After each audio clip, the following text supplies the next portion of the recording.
Welcome to this episode of Chattin with Staxx. I'm your host, Bill Staxx, and today we got a lot to talk about. I got banned yesterday. I wasn't able to post.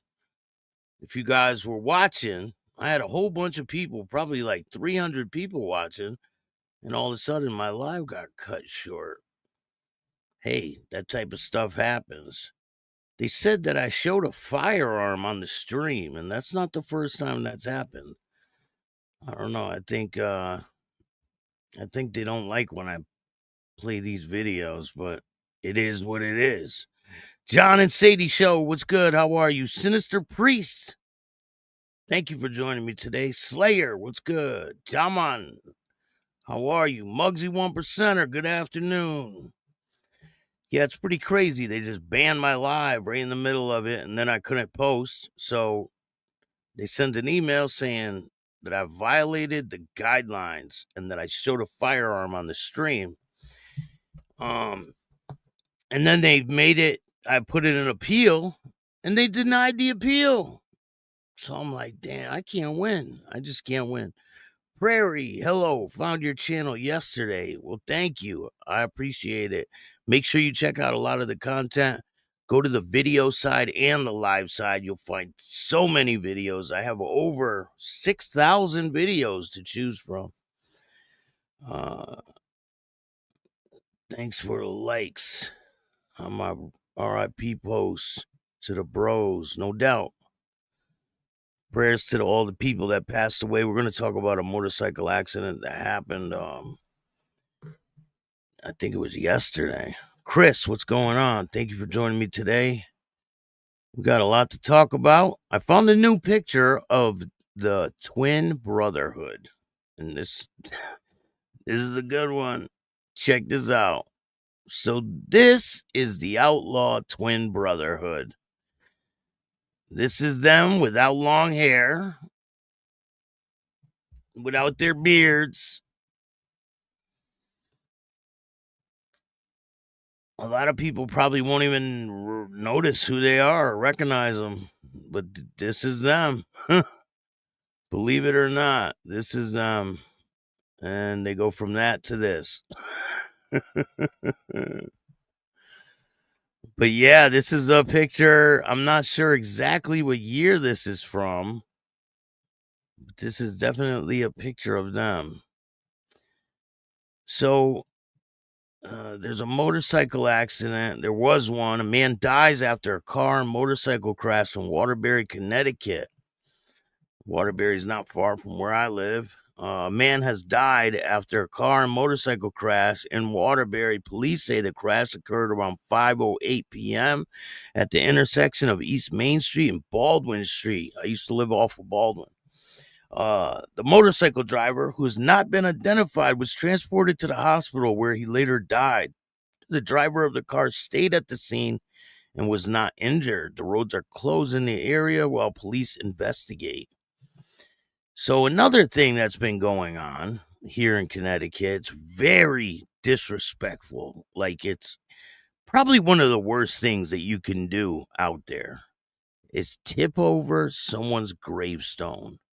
Like, this is the ultimate sign of you're a jerk off. And I don't care if you're a kid, you know better than to do some shit like this. Like, you don't do this to people that are passed away. You just don't do this. So the people are outraged about this situation. Dozens of headstones and monuments were damaged at St. Patrick's Cemetery in Meriden, Connecticut. About 100 headstones and monuments in St. Patrick's Cemetery were significantly damaged by vandals in Meriden, police say. The police department said they received several calls about concerned citizens about some significant vandalism to dozens of headstones and monuments in the cemetery.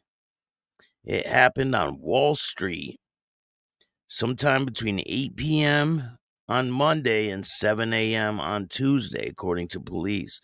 Officers said they met with the property maintenance company and discovered that roughly 100 headstones and monuments have been knocked off their bases, some of which date back to the 1800s.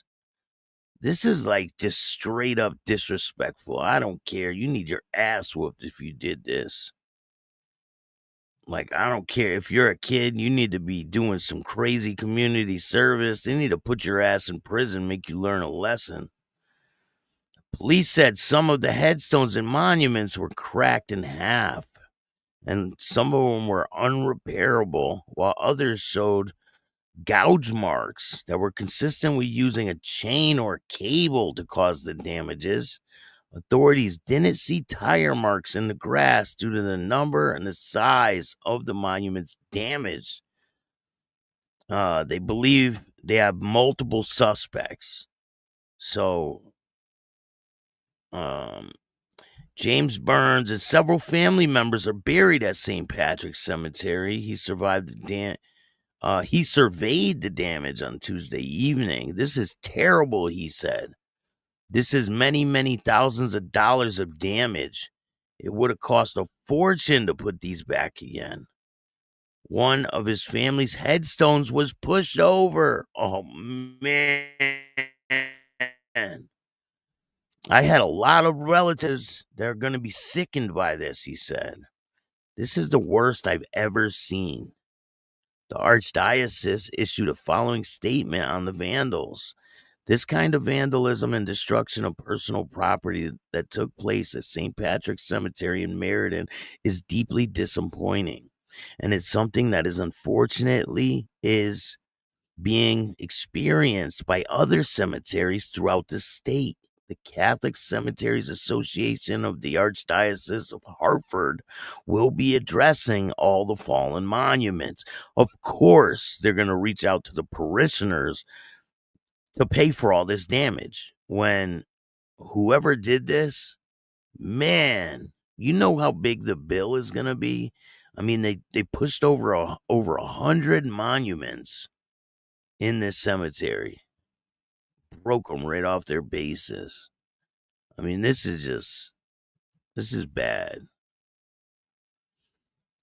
The association will be addressing the following monuments by reaching out to the families who own them and restoring them in the upright positions. We pray that those responsible examine their consequences and experience a conversion of heart, resolved to never, ever disrupt sacred ground.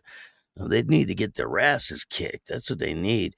According to police, the desecrating a gravestone is a felony. If convicted, you face up to 10 years in prison and a $10,000 fine. Detectives are conducting an investigation, and these people will get caught. You already know that. It's probably some young kids, don't know what they were doing, and they'll end up getting caught. Sinister Priest, what's good? How are you? Proof, what's good? Straight up disrespectful. I know why. Why would you do that? 57 straight leg. What's going on? They can't attack the living, so they attack the dead. It's 100% disrespectful. Like, you don't do that. Hardwire, how are you? Listen, if I went there, someone smashed one of my family's plaques on their gravestone. Man, I was pissed. Matter of fact, I'm in the process of getting a new one engraved with their names. But it's really messed up to do that to someone. It's just crazy. So I recorded a pre-recorded video for you guys, and I'm going to play it. There's a bunch of information about a bunch of different things, different situations that are going on, and I talk about the twin outlaw sisters.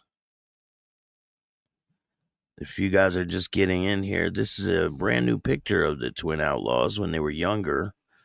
If you haven't ever seen them without beards, this is Dustin and Justin Brooks.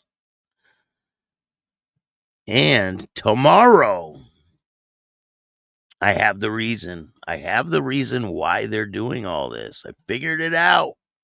And I'm going to bring you that information tomorrow. But for now, let's take a look at this pre-recorded video. Let's check it out. Bunch of boys are bigots. Happy Pride Month.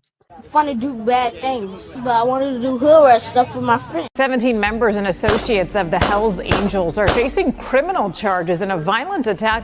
Federal agents allege the outlaws sold drugs, traded firearms, and engaged in insurance fraud and even tampered with government witnesses. We have learned there is cell phone video as well as surveillance video of evidence in this attack. The U.S. Attorney characterized today's raids as historic, the largest federal bust on organized criminal gang activity. Retaliation is common for crimes involving biker gangs. However, it could happen anywhere because of how interconnected gangs have become nationwide. The 3-year investigation resulted in 42 federal indictments on a variety of charges, including racketeering, money laundering, drugs, gambling, insurance fraud, and extortion. There's a bunch of bikers up here, and they're shooting guns and stuff. I need the police now. But on foot going towards 2nd Street. Okay, receive. Then you see a pack of Hells Angels going by, people are going to want to look. Next thing you know, cars, because they're just staring at us and not paying attention to stop traffic. If you wanted to break the law on an everyday norm, you should have joined a street gang. That's what they're known for. That's what they do. You're not allowed to steal cars on my block. We steal those cars. I mean, it was so bad by us in Vegas. I was in the pool swimming, and the guys came back. Hey, Pee-wee, the cops are here. They want to talk to you. I said, well, go talk to them. Find out what they want. And they came back. They go, they want to talk to you. Typically, if you leave the club, if you haven't been in for 10 years, you're automatically out back. Got put out in 2006. Back in 2007, wound up going into Chatin. 2011. Came out of there. I had 4.5 years to walk off with zero support from that club. They were spotted, and that's their pickup truck at Sturgis. Welcome to this episode of Chatting with Staxx. I'm your host, Bill Staxx, and today we're going to try to do this again, where we talk about the twin outlaw dingleberries. So my last stream was cut short. They said I violated YouTube guidelines. They said that I showed a firearm on the stream. And that wasn't the case. So I put in an appeal, and they denied it. You can't make this up. But it is what it is. I guess I can't stream for a while, but we'll make do with what we got, right? So I appreciate everyone taking the time to watch this show. Thank you. I appreciate all the views, all the comments. I take everything into consideration. There's a couple people that were saying, why do you even give these people the time of day?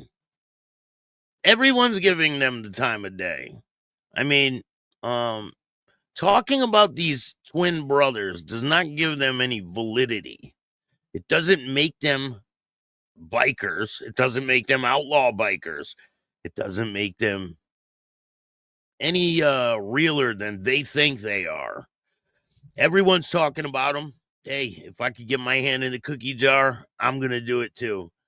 That's not with every situation, but this one, yeah.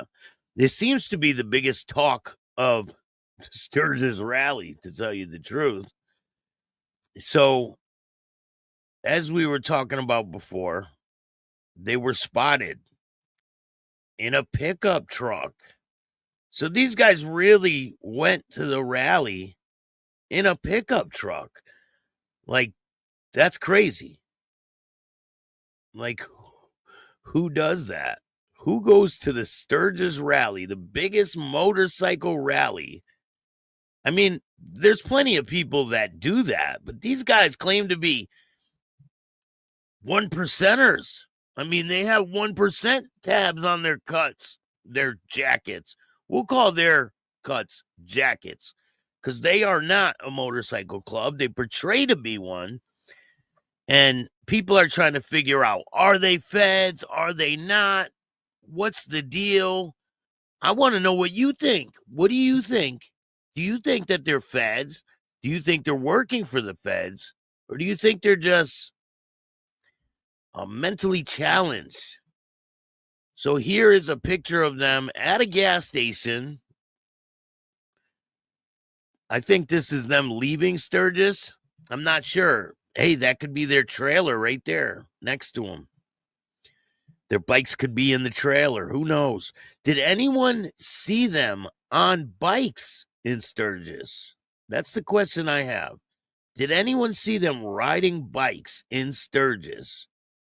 Because, I mean, they show when they're driving down Main Street and stuff like that, but that doesn't prove that they were riding bikes.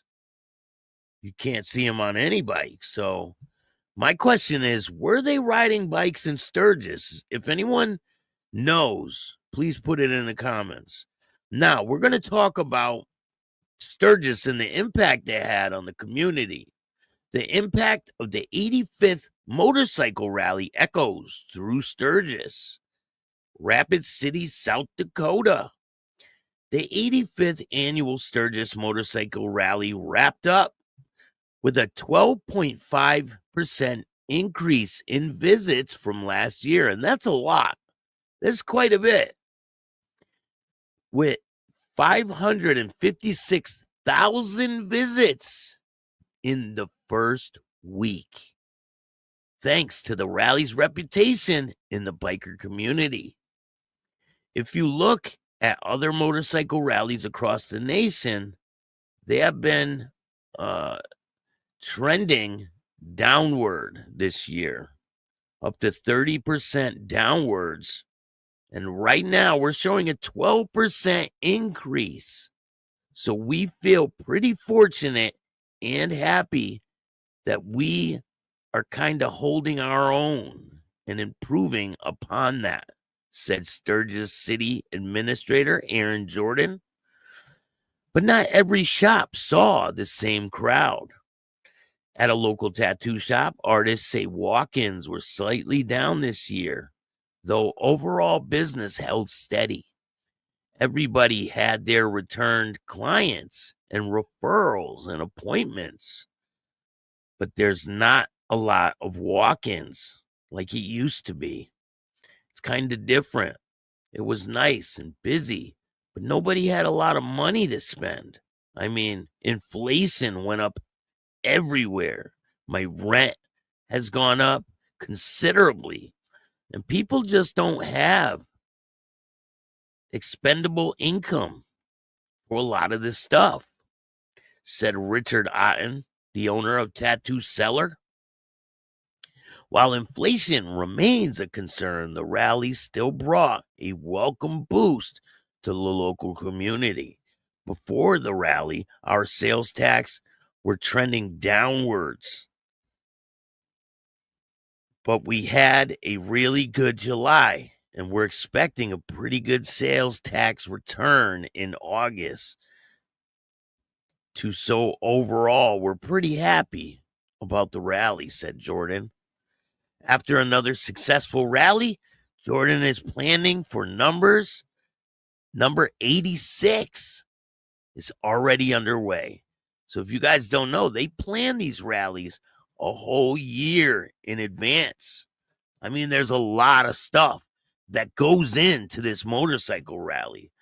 And I mean, 85 years it's been going on. That's a long time. And I wanted to give a shout out to Paul Jr. from Orange County Choppers, previously Orange County Choppers. He is having a motorcycle rally down in Pennsylvania. I will get you guys the exact location, but I did see that he is planning it's called the Biker Fest. It's a 3-day motorcycle festival. Pre-sale tickets are on now. So I'll show you guys the website. Do with it as you wish. I appreciate all you guys watching the show. I really do. Thank you. It's called the American Biker Fest. Let's take a look at it. So pre-sale tickets out now. Buy 1, 2, or 3-day VIP pass. Let's check it out. There's 25 spots available. It's on Ox Hill Fair. Home, PA. So I guess you can bring campers and camp there. It's September 12th and the 13th. I think it's September 12th through the 14th. We're going to take a look at this whole thing. Let's check it out. Let me make it bigger for you guys.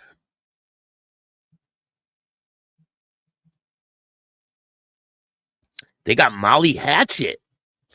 So Thursday, 9/11 VIP and first responders. Friday, Molly Hatchet. Shout out to Molly Hatchet. I had the pleasure to meet them. I had dinner with Molly Hatchet a long, long time ago when I was a kid. Hinder and main event Saturday, 9/13. So on 9/11 is when this whole thing starts, September 11th. Join us for our ride on 9/11. So it's a ride. I guess they do like a memorial ride. Special guests, Mikey Tuttle and Vinny DiMartino. They're from the Orange County crew, or Paul Jr. Design. So if you guys want to check this out, I'll put a link in the description so you guys can check it out. And hey, if you're going to go, go. Seems like it's going to be a good time.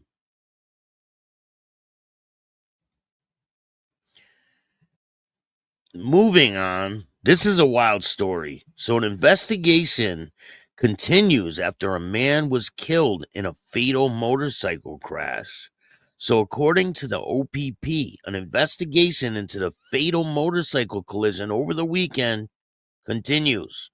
On Sunday, August 10th, 2025, shortly after 4 p.m., members of the public contacted police after a man was found dead with his motorcycle located in a ditch along Flitton Road, northeast of Tweed. Police have described the incident as a fatal single vehicle collision at the time. However, have also noted the investigation remains in the early stages. Collision reconstruction team, as well as forensic identification services, were also called in to help with the investigation. So this could be like a hit and run. They could have hit him and pushed him off the road. They don't know, but they're investigating, and I will let you know more information as it becomes available. Moving on. 4 of the individuals, I did a show on this, 4 of the individuals in the Pikes Pub beating have been charged with gang enhancement charges. This could add a whole lot of time to their sentences. So them being a part of the Outlaws is playing a crucial role in what's going to happen to them in court. And it's pretty wild. Go check out the video I did on that. It should be up now.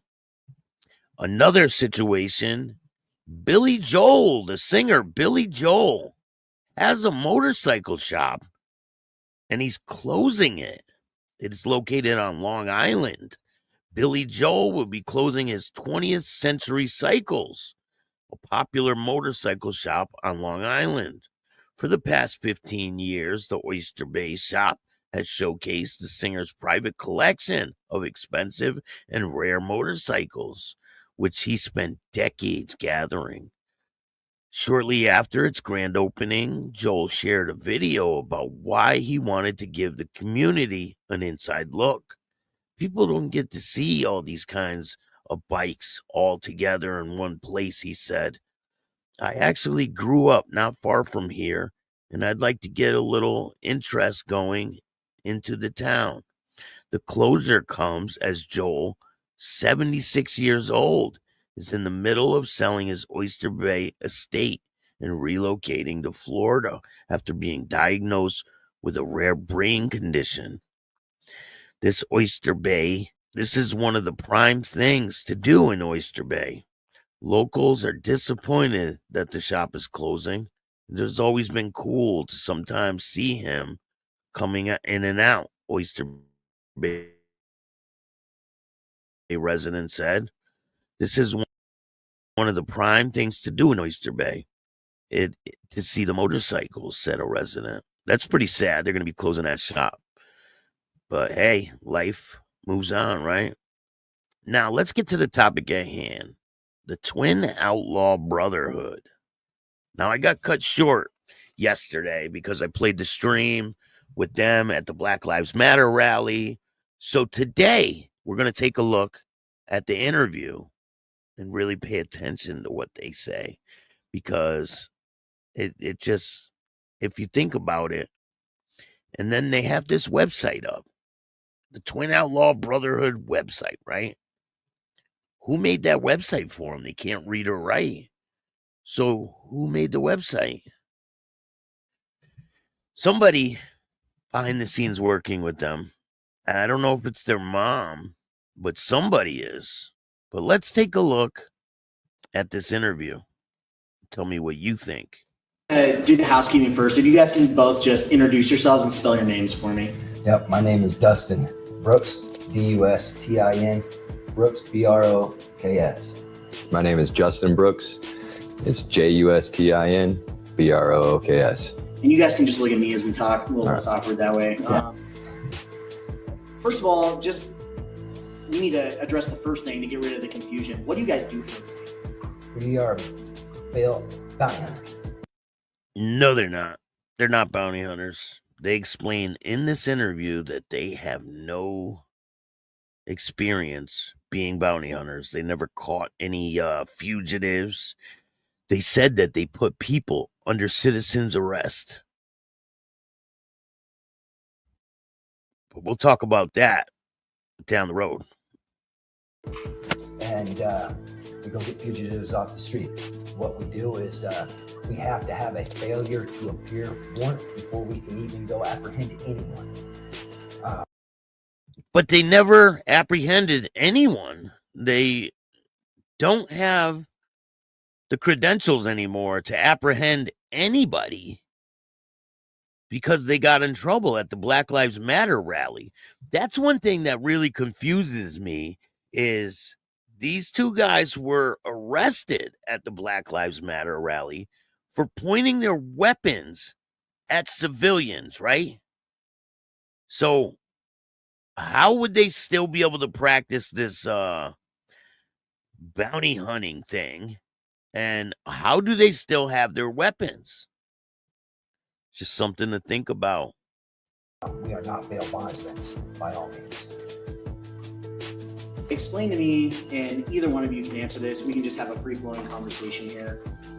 Explain to me what happened today and why you guys decided to go down to the police operations center. I'm getting real Dog the Bounty Hunter vibes here. All right, I'll take it. I seen on Facebook that there was a rally going on down in downtown at City Hall, and I went ahead and was like, told my brother, hey, we need to go down. And you know what he just said? He said, I seen that there was a competition. So I think that they were looking for this. They're looking for the limelight. They're looking for attention, and they're getting a lot of it. There's a lot of people talking about these guys. I mean, if this is the biggest thing that happened at Sturgis, is them pulling weapons on the Hells Angels, then they succeeded because there's a lot of eyes on these guys, and they're playing in dangerous territory. Very dangerous. Let's listen to what he said again. You guys decided to go down to the police operations center. All right, I'll take it. I seen on Facebook that there was a rally going on down competition in downtown at City Hall, and I went ahead and was like, told my brother, hey, we need to go down and protest on our First Amendment, on what we believe was going on. And as soon as we got down there, didn't even get across the street. We were We got off the bikes. As soon as we got off the bike, we went over straight to the crowd, and we heard chanting of Black Lives Matter. We then said, all lives matter. And within two or 3 seconds, we ran up on really, really fast. And let me just stop you at that point.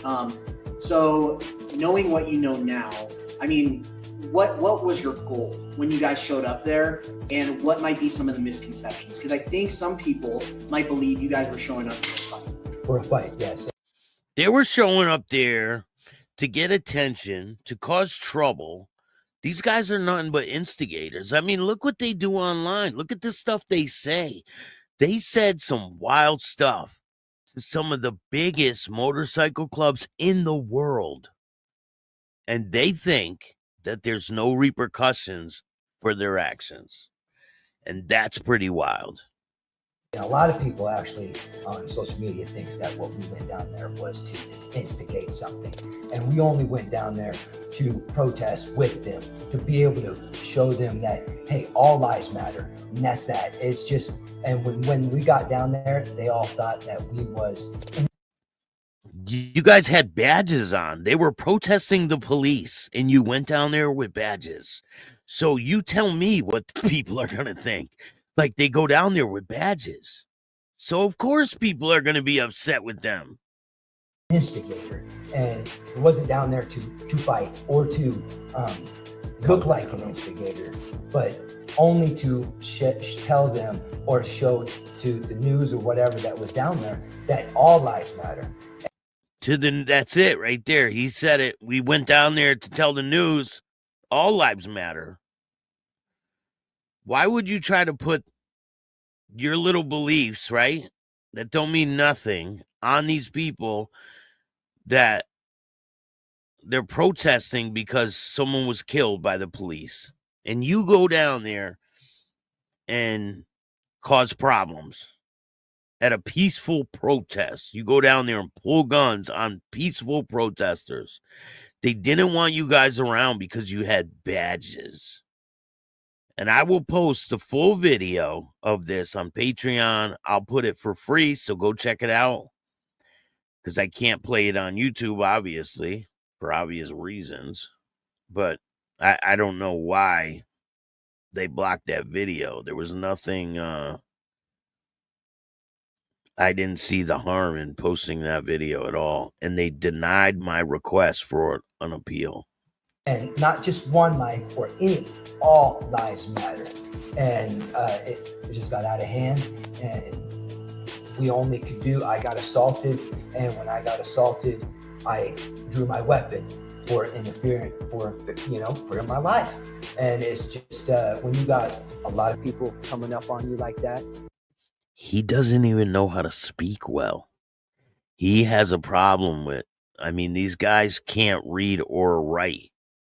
That's what they admitted to it in the Judge Judy episode. These guys have been craving attention for a long time. This is nothing new, the attention. And now they're getting their little 15 minutes of fame, but I don't think they're going to like the outcome.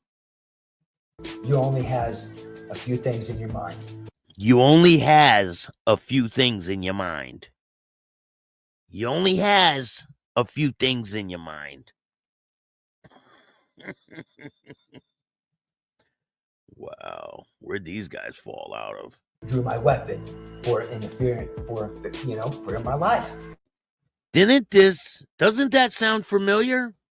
It does, right? He drew his weapon because he feared for his life. When else did he draw his weapon? Oh, yeah, that's right. At Sturgis. At the Sturgis motorcycle rally. Did he fear for his life?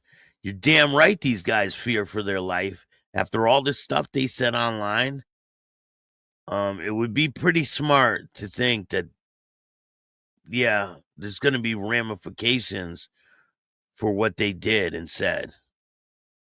I mean, I don't think they're going to just let this go. As you guys know, These guys were getting flanked by the Hells Angels. Here's a picture of one of them. And these guys are from Colorado. They talked about the Banditos, the Pagans, the Mongols, the Hells Angels, the Sons of Silence. And they disrespected all of them. And they think there's not going to be repercussions for it. The full video of that will be on Patreon as well. I'll make it for free. So go check it out. I'll put a link in the description. And it's just when you got a lot of people coming up on you like that, you only has a few things in your mind. What's going to happen next?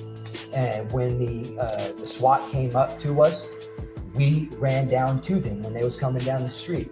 And nobody else got that really on film. And nobody sees what really happened, only due to what they want to see.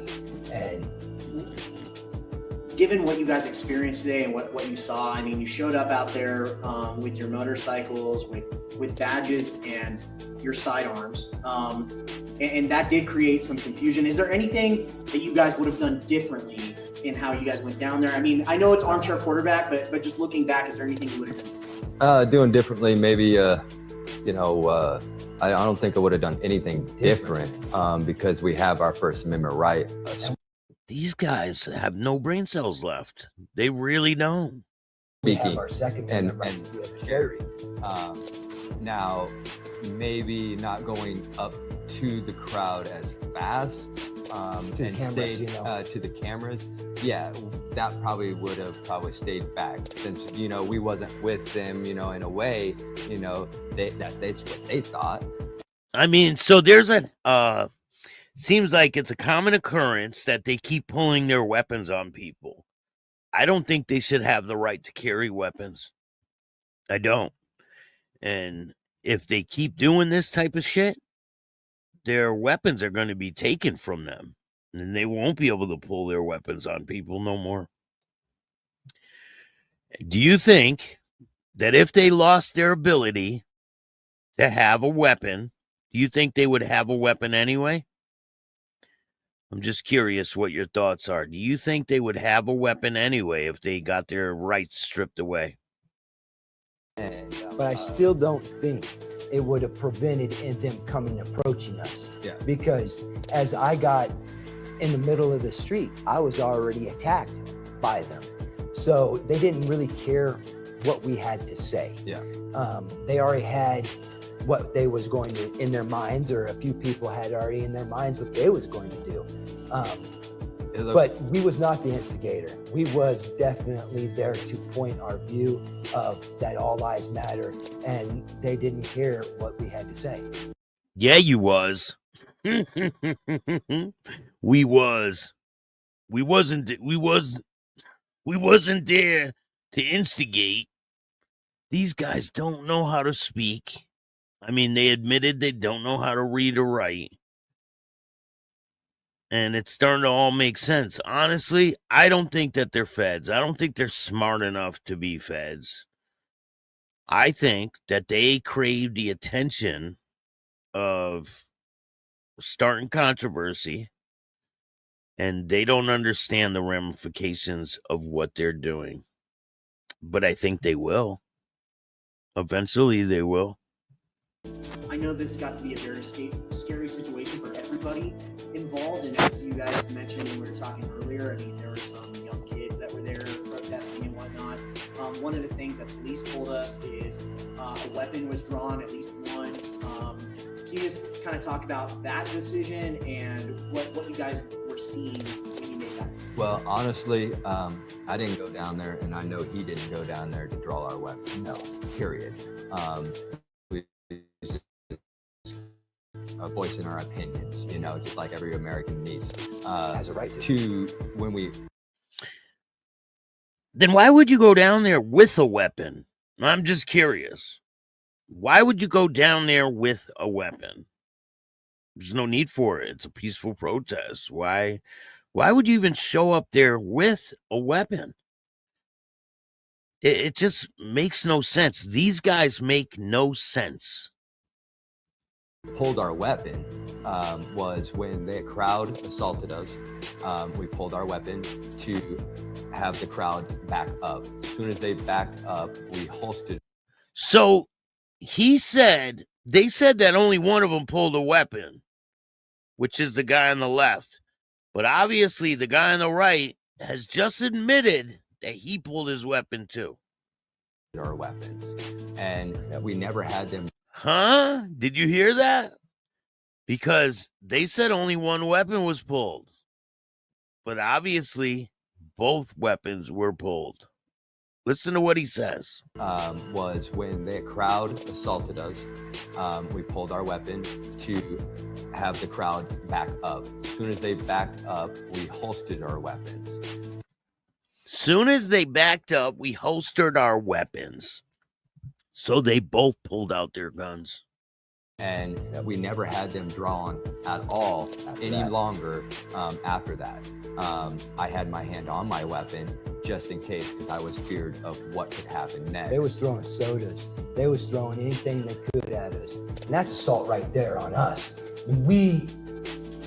As we get taught in our CCW classes or things, you've only got a few seconds to decide. We decided to keep our guns holstered, even though it could have been a bad situation, okay? We didn't want it that way. And a lot of people are looking at that, we wanted it that way. And if we did, it would have went a lot differently down there, okay? And the only reason, and you can see in some of the videos that we ran down to the SWAT team. Yeah, they're down. And had our hands up, and when they took us down, we complied with them. And it just shows that the police are not here for racism or anything like that. They are here for their job only and to do what they have to do to protect their citizens. They're full of shit. They don't know what the police are there for. They weren't there when the police officers shot and killed the young man that this whole protest was after.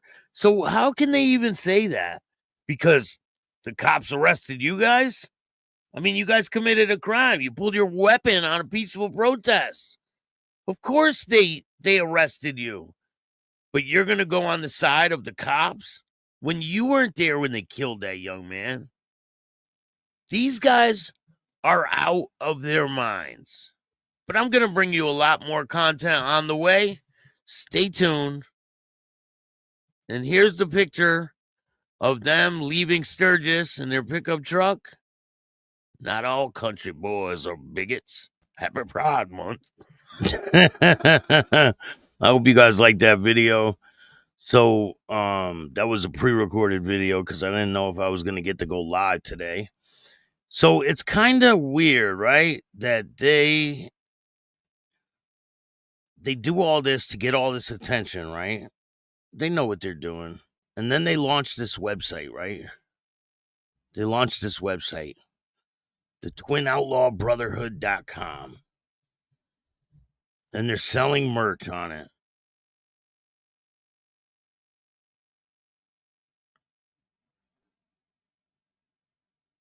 There's their stupid patch. They got an AR-15. Look at the guy's hands only got 4 fingers. What's up with that? This is a problem. This is a problem. I don't think they understand that.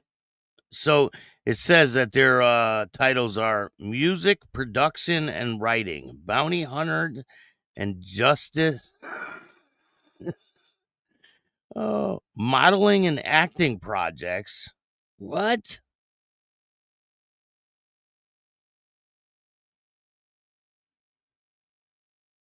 Oh, the founder is Debbie Brooks, huh? That's the founder of the Outlaw Twin Brotherhood. War Machine. Listen, man. These guys don't understand that there is consequences for your actions. And eventually, you're going to have to pay the piper. That goes for both of them. Their looks change quite drastically. Don't you agree? They go from this to that.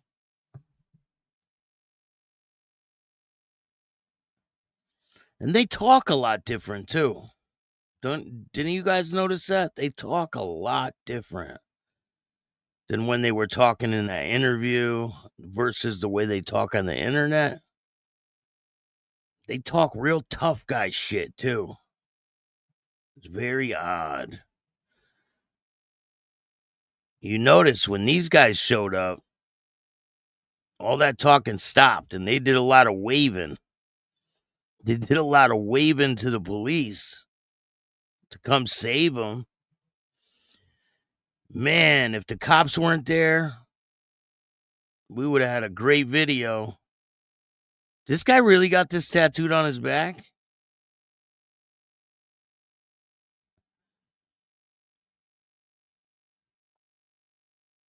It says March 26, 2025, Hell's Angels on Wheels, 1967 American biker film. Why do they even have that on there? I really don't want to give them any play. Look at these dummies. Get their dumbass pictures. Nope, I ain't unlocking nothing. I'm not paying for none of this shit. No, thank you. That's what it is. They want to make money. They're trying to make money. It's a money grab. That's why you don't see them driving in their. You didn't see them riding in their bikes because they didn't ride their bikes to Sturgis. I don't even think they had bikes in Sturgis. Has anyone seen a picture with them with a bike in Sturgis or them on a bike in Sturgis? Because I haven't seen any. None. There's a video of them riding down the street. Could have held the phone out the window of the truck. Right?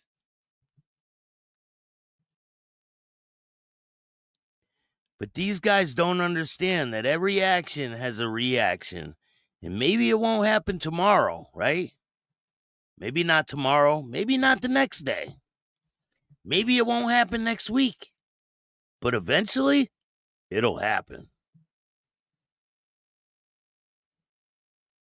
And I don't wish harm on any of them. But, hey, every dog has its day. And they're really kicking the hornet's nest. Yeah, the only place you ever seen a bike with these guys was at the BLM protest. That's right. Great show. Keep it up. The amazing work. Be safe, friends. God bless. All from Lovelaceville, Kentucky. Shout out to Leo. Thank you, Leo. I appreciate it. I'll be back on tomorrow at our normal time. I got some really good guests coming up. I interviewed the Birdman Bobby. If you guys don't know who he is, he was in Sturgis. He rides his bike with birds strapped to him. And his bird was talking and stuff during the interview. It was pretty cool. But I'm going to be playing that coming up next week. And I got a lot of different interviews that are going to be dropping. I got to go to a funeral. Damn, it's constant. But here's a clip of Birdman Bobby. Hey, everybody, this is Birdman Bobby coming at you from the studio. Had a great time here. Check them out. Check out our interview. Follow us on social. Birdman Bobby across the board. And I am chatting with Staxx.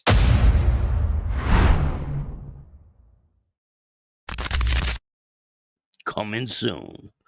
So I appreciate you guys. Have a great day. Have a safe one. If you guys like this show, hit the like button, subscribe, hit the notification bell, tell a friend to tell a friend, tell your mother's, brother's, sister's friend about Chatting with Staxx, the dopest motorcycle content on YouTube. I appreciate all you guys, and if you don't like this show, too fucking bad. Start your own podcast. I appreciate all you guys, and remember, don't be a bitch. And all new at 5, a major organized crime bust. 23 people under arrest now accused of stealing guns and cash. Today, police revealed 4 organized crime groups are wreaking havoc. From aggravated robbery to kidnapping, burglary, and more. Let's take a look at this. New pictures from court documents in this case. These are a few of the people who have been charged, and investigators say the money, tens of thousands of dollars, is all stolen.